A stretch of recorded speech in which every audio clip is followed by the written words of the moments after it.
one of the things that we like to do, Sam, around here is we like to play games.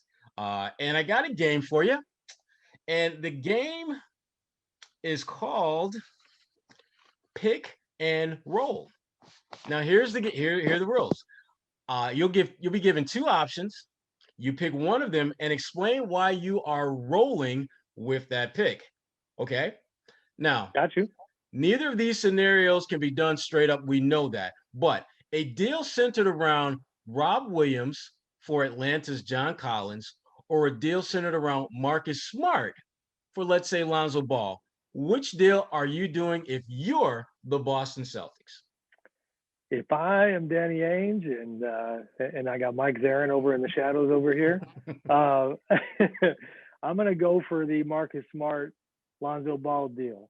And I already kind of hinted at why. I could be wrong, but I do right now feel like there's noise and smoke around Marcus that, in terms of like taking a pulse on the dynamic between a player and an organization, I feel like it's going towards that direction of him being a guy that eventually will be on the way out. But more importantly, we just hit on Robert Williams and everything that comes with that kind of impact at a low number. To go get John Collins, he's a fantastic player, but you're going to have a similar problem to what the Hawks are facing right now, where he turned down a $90 million extension last offseason and is widely known to see himself as a max player. So then it becomes, we like John Collins, but do we like him at that kind of a number? Right. And then the question becomes, what's your ceiling? And are you going to lock yourself into a situation where you're maybe a second round playoff team every year, but that's as far as you're going to go? With Lonzo, now the numbers are not that drastically different, but my understanding is that, as he goes into, he's got 1 year left on his rookie year, that he's looking, he could be extended this offseason, like 20 million a year roughly is kind of what his people are putting out there in terms of cost. That's not a terrible number. You know what I mean? Like, it's a little high because Lonzo's had a lot of down moments in his young career, but the defensive playmaking, the improved shooting, and the ability to play off the ball and play, I think, well with guys like Jalen and Jason, I think that could be good. And you have a really versatile perimeter attack, and then just keep trying to find a way to fortify that front court, hold on to a guy like Robert Williams. So I am making that pick or the roll, whichever one you want me to do, Sherrod, but that's my trade.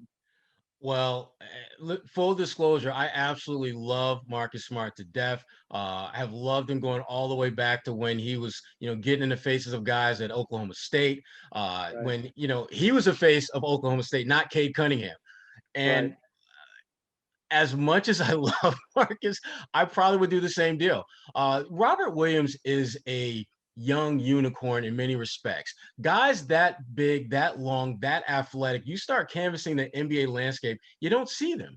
And to have him in a situation where you have him under a controlled contract, that even when it comes time to do an extension, he's not going to demand John Collins kind of money. Yet his impact could be comparable, not statistically, but in terms of impact, as much, right. if not greater. And then you look at Lonzo Ball. To your point, 20 million a year for Lonzo. If you think about 20 million a year for him at the age he's at now, 20 million or so a year for Marcus Smart where he's at, it becomes pretty clear that Lonzo is probably the safer bet going forward. Now, am I Right, going to cringe with if that deal went down? Absolutely. Because my right, fear with Marcus Smart, and I think part of this is in the back of Danny's mind, is you may very well be looking at Tony Allen 2.0. And that is when they didn't meet Tony Allen's financial demands and what he wanted to do money wise. He left. Not only did he leave and create more opportunities for himself, he became a movement in Memphis. right, I mean, right. that franchise has That's been fair. forever changed since once he arrived there. And I get this feeling that if Marcus Smart is paired with a Brandon Ingram, a Zion Williamson, you got the young big from Texas at the center spot, Right. and you start going down the list of really good players, you add an elite defender on the wing to that mix who is going to have a domino effect on those other guys playing a little bit harder than they probably do right now. All of a sudden you've got a team out west that isn't just going to be pretty good. You got a team out west that's going to be competing at the top of the food chain. For Marcus Smart, it would mean a greater, more enhanced role and certainly more money. And for the Celtics, as much as I think Lonzo can help them, I'm not sure if he's going to be able to give them the impact that Smart does. And again, I don't think him and Marcus, I think, are very different players. But I always come back to impact. And I'm not sold on him elevating his play to where he can be comparable from an impact standpoint, which means Tatum, Brown, Kimbo, Robert, one of those guys is going to have to take their game to an even higher level. So Right. those are my big concerns about doing that deal. But I hate I to agree think, with you don't on that one, you? Sam, but I do. I know, man. I was gonna say though, you got me thinking. The Tony Allen comp is really interesting, and I got to be a little careful to not think in my mind that Marcus is older than he is. I mean, this guy's in the prime. I just cheated and looked at my phone real quick. He's 27 years old. Right. You know, and I mean, you're potentially, parting ways Your with best years. Mark Yep.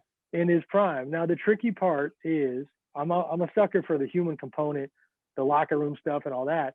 And it's like you also have a fair amount of baggage, and I'm not saying that only in a negative way, but just history Yeah. with Marcus and this environment. And he is so competitive.